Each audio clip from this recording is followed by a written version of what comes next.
Hello everyone and welcome to our presentation on database architecture. We are MCA students from Vishwakarma University. I am Rani Yadav and with me are my teammates Himlata Mediboina, Shivani Inarkar, Mansa Gantagani and Afnan Batahir.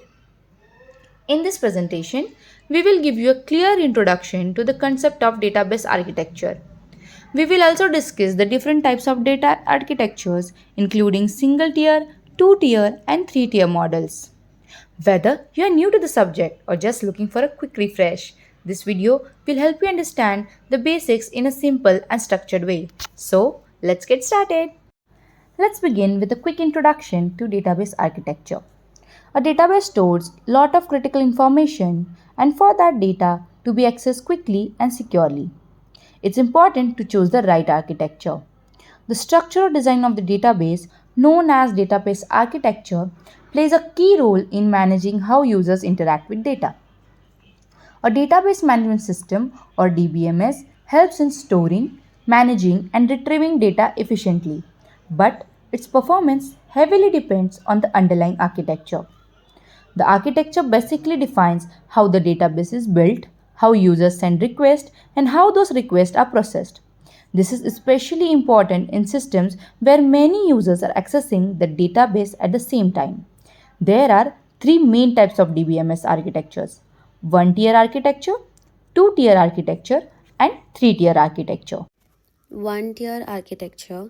What is one tier architecture? All the components like user interface, application logic, and database are on the same machine. In this, user interacts directly with database using single system. In this, no network or external server is involved. And one TRI architecture is simple setup, easy to use, no client separation, best for personal standalone applications.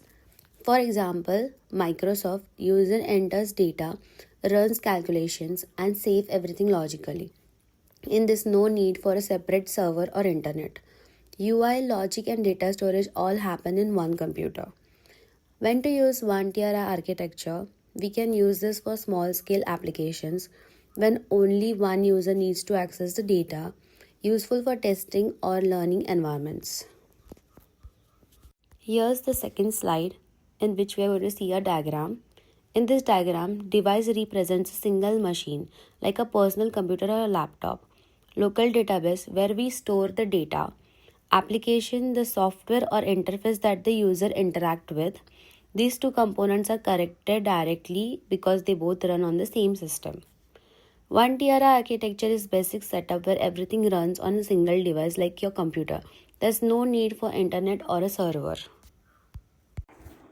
Two-tier architecture. In two-tier architecture, the system is divided into two layers, the client and the server.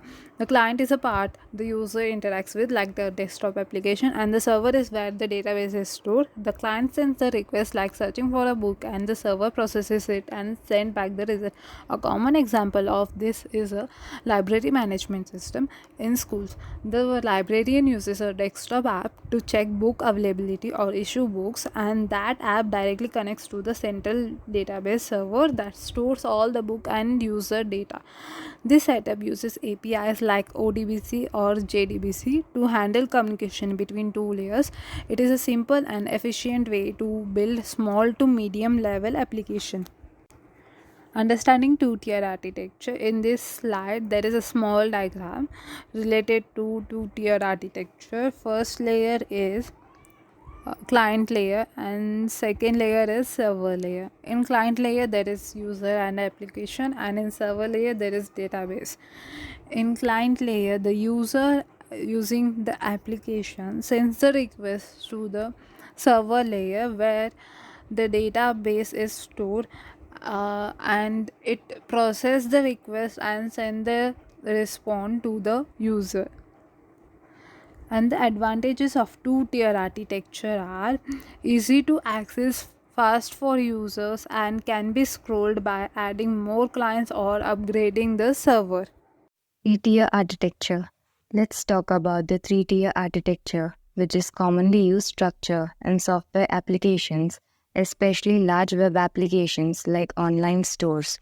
It's a model that splits an application into three layers. the client or user interface, the application layer, and the database layer. The key idea is that the client, like a user's browser, does not talk directly to the database. Instead, it goes through an application server that handles all the logic and processing.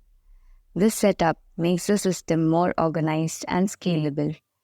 It also increases security and allows easier maintenance and upgrades. For example, the e-commerce store.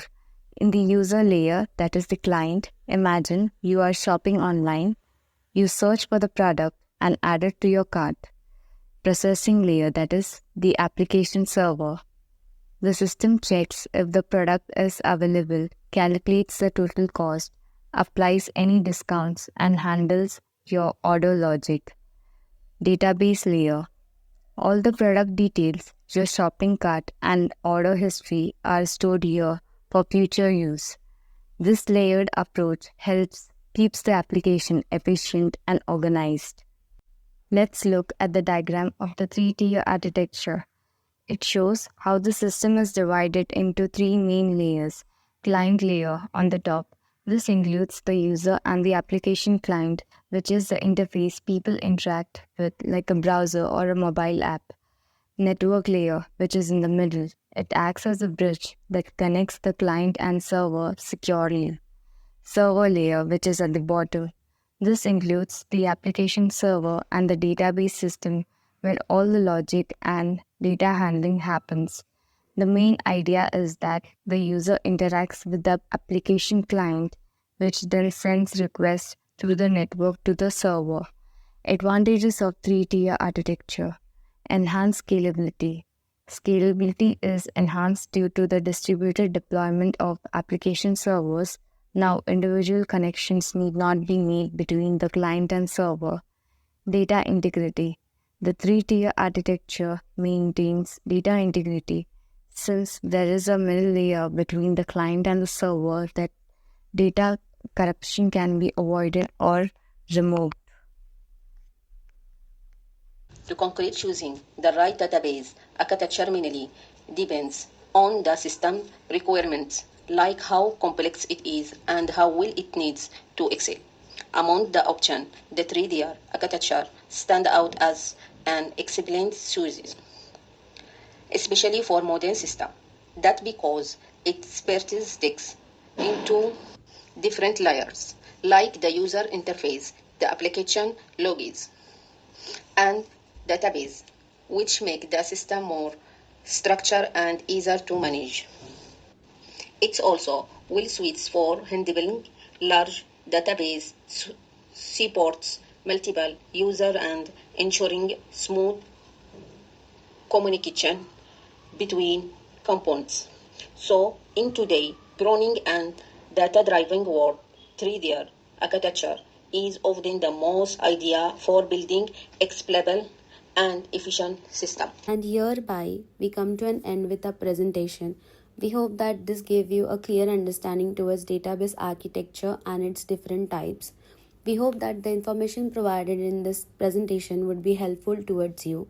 Thank you so much for watching and listening and giving your valuable time as well as attention towards our presentation. We are grateful for the opportunity to share this topic with you.